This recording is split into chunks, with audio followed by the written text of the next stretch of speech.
നിർമ്മിതമാണ്. അത് ഒന്ന് നമ്മുടെ ചീനവലയുടെ ആകൃതിയിലുള്ള ഒരു പാലമുണ്ട് ഇതാ കാണുന്നത്. അതിനുശേഷം അതിന്റെ ബാക്ക് സൈഡിൽ ഒരു മഴവില്ലിന്റെ ആകൃതിയിലുള്ള ഒരു പാലമുണ്ട്.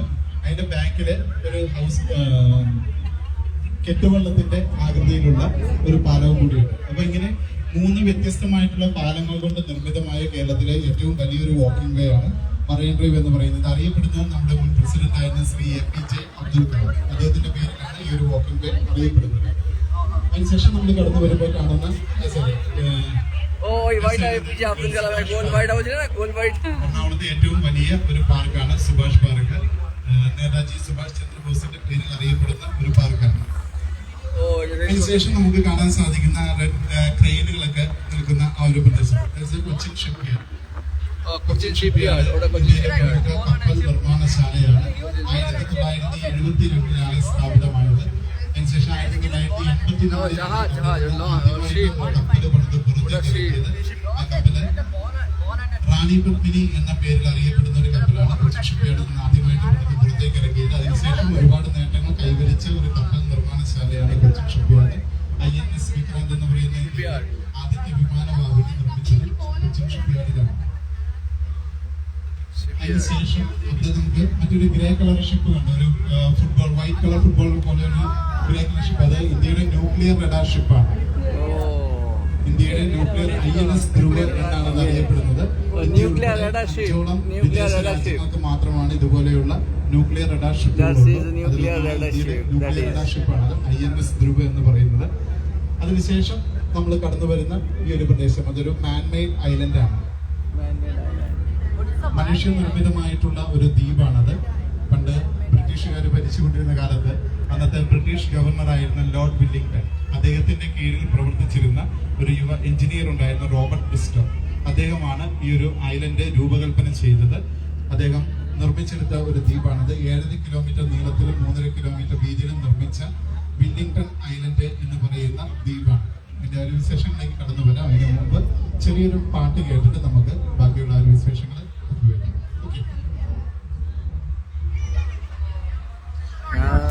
റോബർട്ട് ബ്രിസ്റ്റോ എന്ന് പറഞ്ഞ എഞ്ചിനീയർ രൂപകൽപ്പന ചെയ്ത ഐലൻഡാണ് ഇതെന്ന് പറഞ്ഞു. അദ്ദേഹം ഈ പറയുന്ന പോലെ പണ്ട് മറൈൻ ഡ്രൈവിൽ വന്ന് നിന്നപ്പോൾ അദ്ദേഹം ഇതുപോലെ മട്ടാഞ്ചേരി വരെ കാണാവുന്ന രീതിയിൽ കിടന്നിരുന്ന ഒരു പ്രദേശമായിരുന്നു.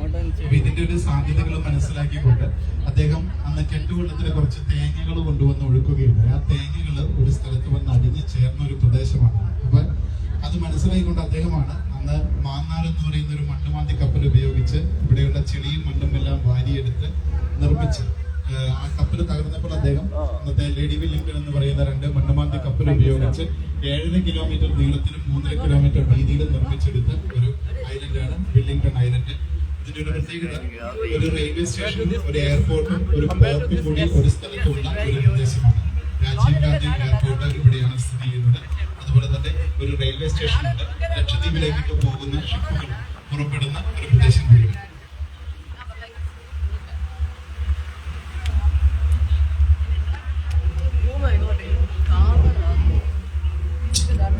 Yes, sir.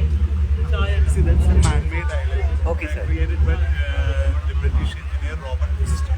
Okay. And it's one airport and port and a railway station. So we are going there right now. Oh, thank you, sir. Thank you. আমরা ম্যান-মেড আইল্যান্ড ওখানে আমরা যাচ্ছি এবারে। যাচ্ছি।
কফি খাবে?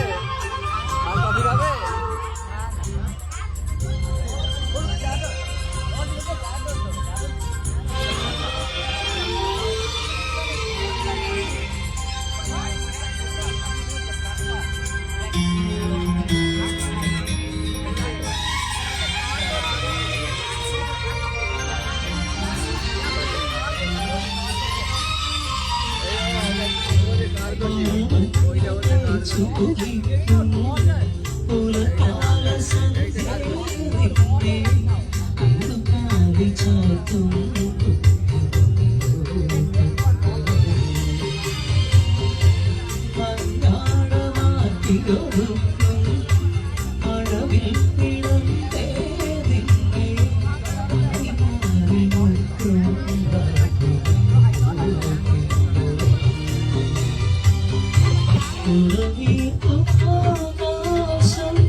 ഓക്കെ, അപ്പോൾ പദ്ധതി ഇഷ്ടപ്പെടുന്നുണ്ടെങ്കിൽ ചെറിയൊരു കയ്യടിയൊക്കെ ഒന്ന് കൊടുക്കാം. വളരെ സന്തോഷമാണ്.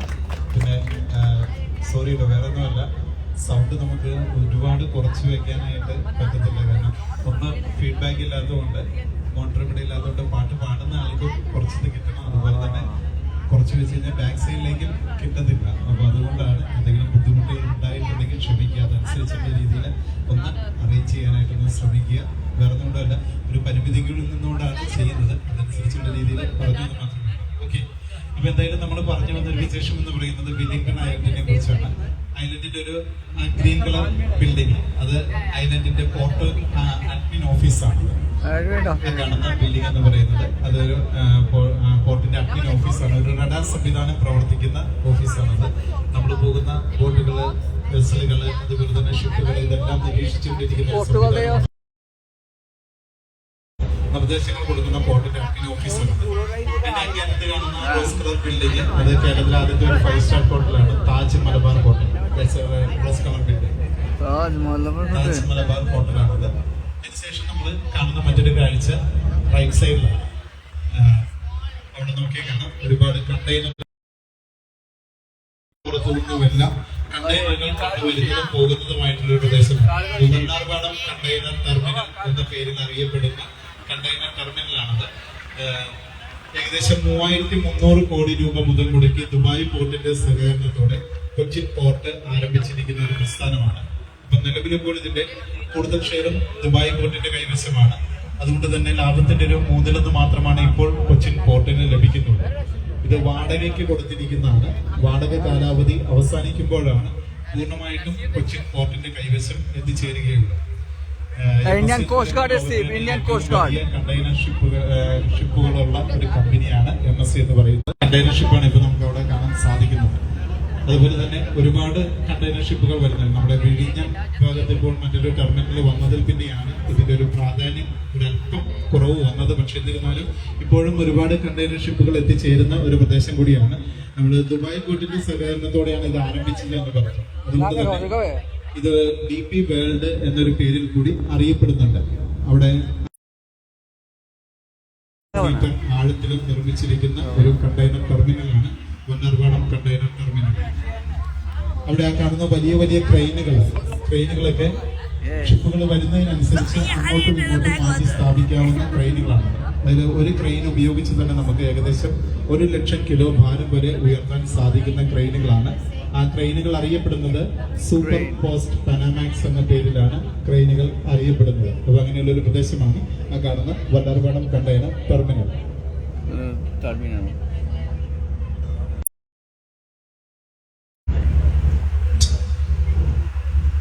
അപ്പോൾ നമ്മുടെ നിങ്ങളെ ലെഫ്റ്റ് സൈഡ് കാണുന്ന ഭാഗമാണ് മട്ടാഞ്ചേരി എന്ന് പറയുന്നത്. പുറകിലേക്ക് നോക്കുമ്പോൾ നമ്മൾ കാണുന്ന ഒരു പ്രദേശം നോക്കി, അതാണ് പുതിയ കൊച്ചി, ഇതാണ് പഴയ കൊച്ചി. ഇതില് പല ബിൽഡിങ്ങുകളും നമ്മൾ പഴയ ഓടിട്ട ബിൽഡിങ്ങുകളാണ് ഇവിടെ നിലവിൽ കാണുന്നത്. ഇതൊരു പൈതൃക പദ്ധതിയുടെ ഭാഗമായിട്ട് നമ്മുടെ സർക്കാർ ഇതൊന്നും പൊളിക്കാതെ അതേപോലെ തനിമ നിലനിർത്തിക്കൊണ്ടാണ് ഈ ഒരു ബിൽഡിങ്ങുകളൊക്കെ ഇവിടെ കാണുന്നത്. ഇത് ഇന്ത്യൻ കോസ്റ്റ് ഗാർഡിന്റെ ഒരു ഓഫീസ്. അതുകൂടാതെ ഈ കാണുന്ന കൊച്ചിയിലെ ഏറ്റവും പ്രശസ്തമായ ഒരു ഹോട്ടലാണ് ഹോട്ടൽ സീഗൺ. നമ്മൾ നിരവധി സിനിമകളിലൊക്കെ കണ്ടിട്ടുണ്ട്. ബിഗ് ബിയിലൊക്കെ വന്നിട്ട് നമ്മുടെ ജാഫർ ഇടുക്കി കുട്ടിയൊക്കെ ആയിട്ടിരിക്കുന്ന സീൻ കണ്ടിട്ടില്ലേ? അതേപോലെ തന്നെ പ്രേമം എന്ന സിനിമയിൽ അവള് വേണ്ട എന്നുള്ള പാട്ടില്ലേ, അതൊക്കെ ഷൂട്ട് ചെയ്തിരിക്കുന്ന ഒരു വലിയ ഹോട്ടലാണ് ഇത് കാണുന്നത്. കുറച്ചുകൂടി മുന്നോട്ട് പോകുമ്പോൾ നമുക്ക് കേരളത്തിലെ ആദ്യത്തെ റോഡ് വന്നതും അതേപോലെ തന്നെ ആദ്യത്തെ സ്ത്രീകൾക്കുള്ള വിദ്യാഭ്യാസ സ്ഥാപനം വന്നതും വാസ്കോഡ ഗാമ കൊച്ചിയിൽ വന്നിറങ്ങിയതും ആദ്യം അദ്ദേഹം വന്നത് കോഴിക്കോട് കാപ്പാടാണ്. അതിനുശേഷം വ്യാപാര ആവശ്യങ്ങൾക്കായിട്ട് അദ്ദേഹം വന്നു ചേർന്നൊരു പ്രദേശം. നമ്മൾ മട്ടാഞ്ചേരിയെ കുറിച്ചാണ് പറഞ്ഞത്. മട്ടാഞ്ചേരി ഒരു പൈതൃക നഗരമായിട്ട് സർക്കാർ സംരക്ഷിച്ചു പോരുന്ന ഒരു പ്രദേശമാണ്. സൂചിപ്പിച്ചതുപോലെ തന്നെ കേരളത്തിലെ ഏറ്റവും കൂടുതൽ ജൂതന്മാര് ഇന്ത്യയിൽ താമസിച്ചിരുന്ന ഒരു പ്രദേശം കൂടിയാണ് മട്ടാഞ്ചേരി. ആ കാണുന്നത് മഞ്ഞ കളർ കെട്ടിടം, അത് ഇന്ത്യൻ കോസ്റ്റ് ഗാർഡിന്റെ ഓഫീസാണ്. നമ്മുടെ തീര സംരക്ഷണ സേന എന്ന് പറയുന്ന അവരുടെ ഓഫീസാണ്. നമ്മുടെ കരയിലൊക്കെ പോലീസുകാർ ചെയ്യുന്ന പോലെ കടലിലും കായലിലുമൊക്കെ ചെക്കിംഗ് നടത്തുന്ന ഉദ്യോഗസ്ഥ. മട്ടാഞ്ചേരി ജൂതന്മാരുടെ ഒരു പള്ളി, ഇപ്പോഴും പ്രാർത്ഥനയും മറ്റും നടക്കുന്ന ഒരു പള്ളി, 470 വർഷം പഴക്കമുണ്ട്. ആ ഒരു പള്ളി നമുക്ക് മട്ടാഞ്ചേരിയിൽ ചെന്നാൽ കാണാൻ സാധിക്കും. ജൂത സിനഗോഗ് എന്നാണ് അറിയപ്പെടുന്നത്. അതുപോലെ തന്നെ അവിടെ കാണുന്ന വൈറ്റ് കളർ ബിൽഡിംഗ് ആസ്പിൻ വാൾ എന്ന് എഴുതിയിരിക്കുന്നു. അത് ബ്രിട്ടീഷുകാർ നിർമ്മിച്ച ഒരു കെട്ടിടമാണ്. ഒരു പണ്ട് കാലത്ത് കയർ ഫാക്ടറി ആയിട്ട് ഉപയോഗിച്ചുകൊണ്ടിരുന്ന ഒരു പ്രദേശമാണ്. കയർ ഉൽപ്പന്നങ്ങളെല്ലാം നിർമ്മിച്ചുകൊണ്ടിരുന്നതും ശേഖരിച്ചുകൊണ്ടിരുന്നതും ഇവിടെയാണ്. അതിനുശേഷം ഇവിടെ നിന്നാണ്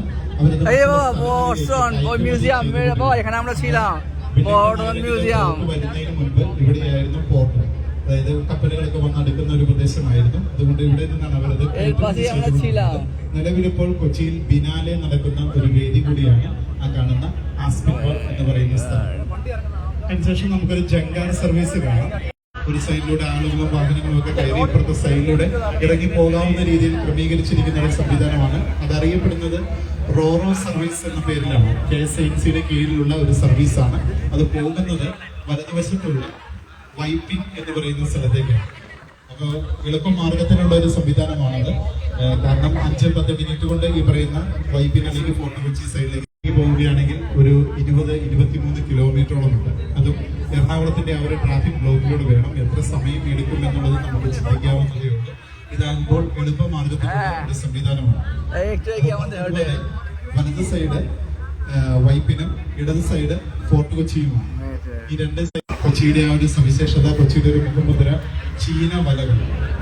ഇവിടുത്തുകാര് ഒരു ഉപജീവന മാർഗമായിട്ട് കൊണ്ടുപോകുന്ന ഒന്നാണ് ചീന വലകൾ. ഒരുപാട് സമയം, കുറച്ച് സമയം ഇങ്ങനെ വെള്ളത്തിൽ കാത്തിയിട്ടതിന് ശേഷം പൊക്കിയെടുക്കുമ്പോൾ ഒരുപാട് കായൽ കടൽ മത്സ്യങ്ങൾ കിട്ടുന്ന ഒരു സംവിധാനമാണ്. അത് വാങ്ങുവാനായിട്ടും ഒരുപാട് ആളുകൾ എത്തിച്ചേരുന്ന ഒരു പ്രദേശം കൂടിയാണ് ചീന വലകള്. ഫോർട്ട് കൊച്ചിയും ഒരു പൈതൃക നഗരമായിട്ട് സർക്കാർ സംരക്ഷിച്ചു പോരുന്ന ഒരു പ്രദേശമാണ്. വാസ്കോ ഡ ഗാമ താമസിച്ചിരുന്ന ഒരു പ്രദേശമാണ്. അദ്ദേഹത്തിന്റെ വീട് വാസ്കോ ഹൗസ് നമുക്ക് ഫോർട്ട് കൊച്ചിയിൽ കാണാൻ സാധിക്കും. അതുകൂടാതെ പണ്ട് ബ്രിട്ടീഷുകാരും പോർച്ചുഗീസുകാരും ഡച്ചുകാരും ഒക്കെ പരേഡ് നടത്തിയിരുന്ന ഒരു പ്രദേശം കൂടിയാണ് ഫോർട്ട് കൊച്ചി. ആ പരേഡ് ഗ്രൗണ്ട് കാര്യങ്ങളെല്ലാം നമുക്ക് ഫോർട്ട് കൊച്ചിയിൽ കാണുവാനായിട്ട് സാധിക്കും. അതോടൊപ്പം തന്നെ പ്രമുഖന്മാരും ഗവർണർമാരൊക്കെ താമസിച്ചിരുന്ന പാലസുകള് ഇപ്പോൾ അവിടെ മ്യൂസിയങ്ങളൊക്കെ ആയിട്ട് പ്രവർത്തിക്കുന്നുണ്ട്. അതെല്ലാം ഫോർട്ട് കൊച്ചിയിൽ നമുക്ക് നേരിട്ട് കാണാവുന്നതാണ്. വാസ്കോ ഡ ഗാമ മരിച്ചതും ഫോർട്ട് കൊച്ചിയിലാണ്. അദ്ദേഹത്തെ അടക്കം ചെയ്തതും ഫോർട്ട് കൊച്ചിയിൽ തന്നെയുള്ള സെന്റ് ഫ്രാൻസിസ് ചർച്ച് പള്ളി ഇപ്പോഴും അവിടെ തന്നെ ഉണ്ട്. പക്ഷേ ശരീരം പിന്നീട് യൂറോപ്പിലേക്ക് കൊണ്ടുപോയി. അപ്പൊ അങ്ങനെയുള്ള ഒരു പൈതൃക നഗരമായിട്ട് സർക്കാർ സംരക്ഷിച്ചു പോരുന്ന ഒരു പ്രദേശം കൂടിയാണ് ഫോർട്ട് കൊച്ചി. നമ്മുടെ ഗാനഗന്ധർവൻ യേശുദാസിന്റെ ജന്മസ്ഥലമാണ്. അതിലുപരിയായി ഒരു കാലഘട്ടത്തിൽ പക്ഷേ സുനാമി കടലിന്റെ മറ്റു പ്രതിഭാസങ്ങളൊക്കെ വന്നപ്പോൾ കടലിൽ കുറെ ഭാഗം എടുത്തുകൊണ്ടുപോയി ചെറിയൊരു ബീച്ചായി മാറിയതാണ്. വരും കാലഘട്ടങ്ങളിലൊക്കെ ചിലപ്പോൾ ഓർമ്മകളിൽ സൂക്ഷിക്കുന്ന ഒരു ബീച്ചായി ഫോർട്ട് കൊച്ചി ബീച്ച് മാറാൻ സാധ്യതയുണ്ട്. കാരണം തീരം കടലെടുത്തുകൊണ്ട് ബീച്ചുകളിൽ ബീച്ച് മാറുകയാണ് എന്നൊരു പഠന റിപ്പോർട്ട് കൂടി വന്നിട്ടുണ്ട്. അപ്പൊ അങ്ങനെയുള്ള ഒരു ബീച്ച് കൂടിയാണ് മഹാത്മാഗാന്ധി ബീച്ച് എന്ന ഫോർട്ട് കൊച്ചി ബീച്ച്. അതിനുശേഷം നമുക്ക് ഒരു സ്ഥലവും കൂടി പറഞ്ഞ് അവസാനിപ്പിക്കാം.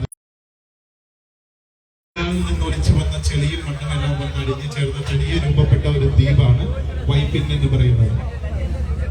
500ഓളം വർഷം പഴക്കമുള്ള വൈപ്പിൻ കോട്ട ഒക്കെ നമുക്ക് വൈപ്പിനെ കാണാൻ സാധിക്കും. അതുപോലെ തന്നെ 27 കിലോമീറ്ററോളം ചുറ്റളവിൽ വ്യാപിച്ച് കിടക്കുന്ന ഒരു പ്രദേശമാണ് വൈപ്പിൻ. ചെറായി ബീച്ച്, പുതുവൈപ്പ് ബീച്ച്, ഒരുപാട് സ്ഥലങ്ങൾ അടങ്ങിയിട്ടുള്ള ഒരു പ്രദേശം കൂടിയാണ് വൈപ്പിൻ എന്ന് പറയുന്നത്. ഇന്ത്യയിലെ ഏറ്റവും കുട്ടികളെ കൊണ്ട് നിങ്ങൾ ഏറ്റവും ബാക്ക് സൈഡിൽ അല്ലെങ്കിൽ സൈഡിൽ നിൽക്കാതിരിക്കാനൊന്ന് ശ്രമിക്കേണ്ട. കാരണം ഇന്നത്തെ കടല് വളരെ ഈ പറയുന്ന പോലെ തിര എങ്ങനെയാണ് എന്നുള്ളത് അറിയത്തില്ല. രാവിലത്തെ ട്രിപ്പൊക്കെ വന്നപ്പോൾ ഒരുപാട് ചാഞ്ചാട്ടങ്ങൾ ഉണ്ടായിരുന്നു. ഈ ഒരു സമയം ആയതുകൊണ്ട് വേലിയിറക്കത്തിന്റെ ഒരു സമയം ആയതുകൊണ്ടും ചെറിയൊരു തിര അതുകൊണ്ട് കുട്ടികളെയും കൊണ്ട് പരമാവധി സൈഡിൽ നിൽക്കാതിരിക്കാൻ ശ്രദ്ധിക്കുക. ഏറ്റവും ബാക്ക് സൈഡിലും പിന്നെ ഫോട്ടോ എടുക്കുന്നവർ പിന്നെ നോക്കിയിട്ട് കാര്യമില്ല. അപ്പൊ അതുകൊണ്ട് ശ്രദ്ധിച്ചൊന്നും കൈകാര്യം ചെയ്യുക. വേറെ നിങ്ങളിപ്പോ ഒരു സൈഡിലേക്ക് ആരും ഒരുമിച്ച് പോകാതിരിക്കാനും ശ്രദ്ധിക്കുക. 2 സൈഡിലായിട്ട് ബാലൻസ് ചെയ്ത് പോകാനാണ്. അപ്പൊ സൂചിപ്പിച്ചത് മാത്രം എന്നെ പേടിക്കാനോ കാര്യങ്ങളൊന്നുമില്ല. അപ്പൊ പലർക്കും ഈ ഒരു യാത്ര തുടങ്ങിയപ്പോഴേ ഒരു സംശയം ഉണ്ടാവും. ലൈഫ് ജാക്കറ്റിന്റെ കാര്യങ്ങളൊന്നും പറയും. ലൈഫ് ജാക്കറ്റൊക്കെ നോക്കില്ല. നമ്മള് സാധാരണ പ്രൈവറ്റ് ബസ്സിലേക്ക് ഉള്ളത് പോലെ 100 പേര് കയറുന്നിടത്ത് 200 മിനിമം ആളുകള്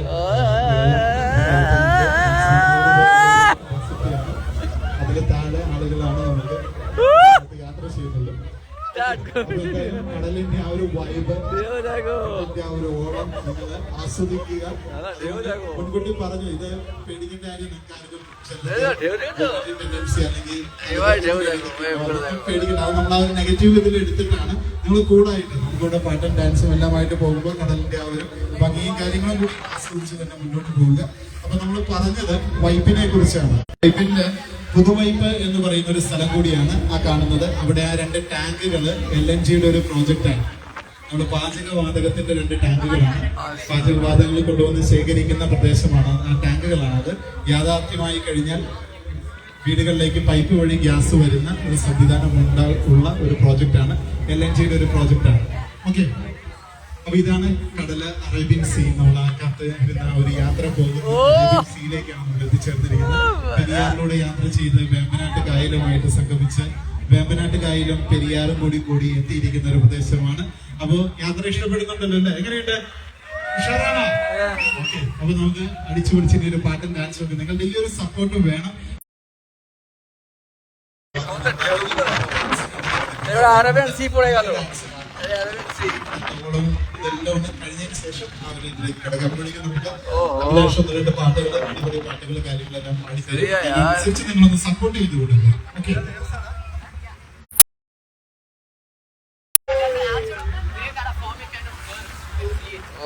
আরএবিয়ান সি ঢেউছে ভালোই ঢেউছে।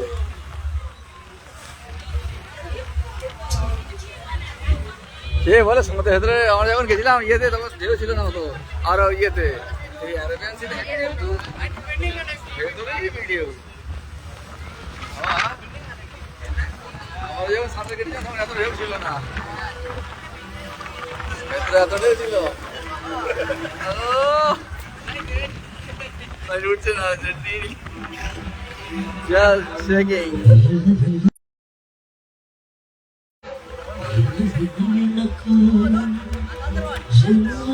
ওই জাহাজটা দেখো।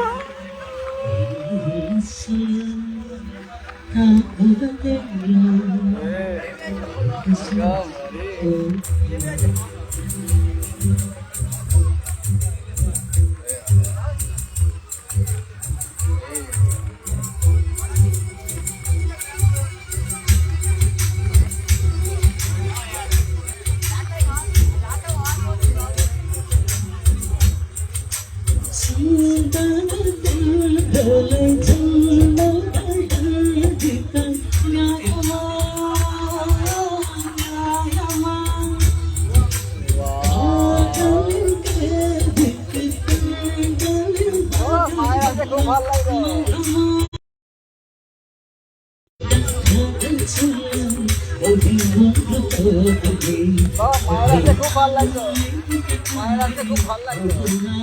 মা বোঝাইল না।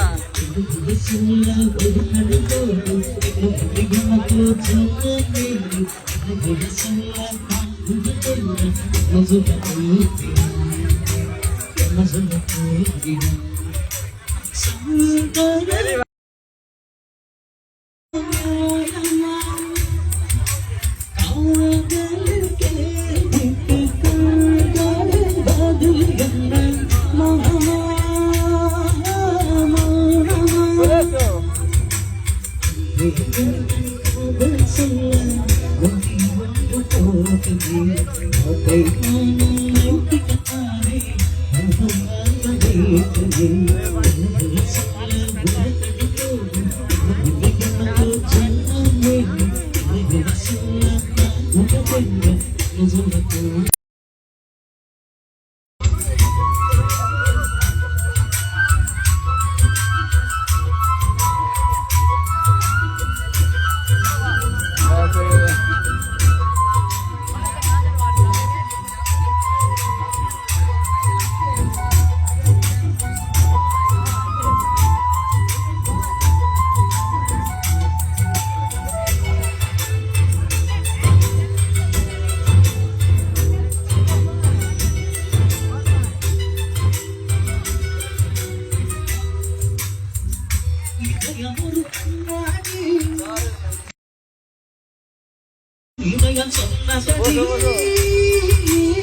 ভালো লাগতো।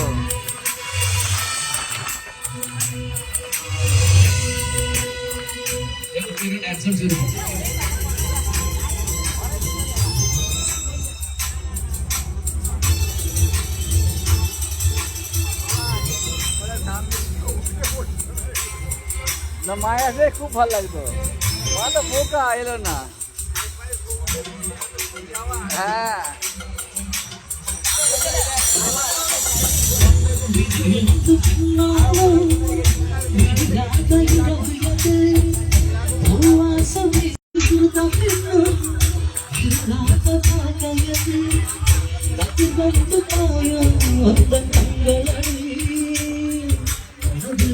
lagi kembali untuk halari எப்படி மலரே நின்று தயத்தவே தயத்த குறியாக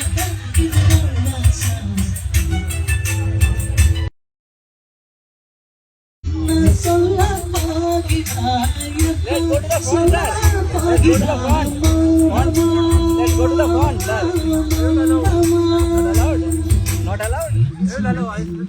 They have to come out like that. Okay, it is all.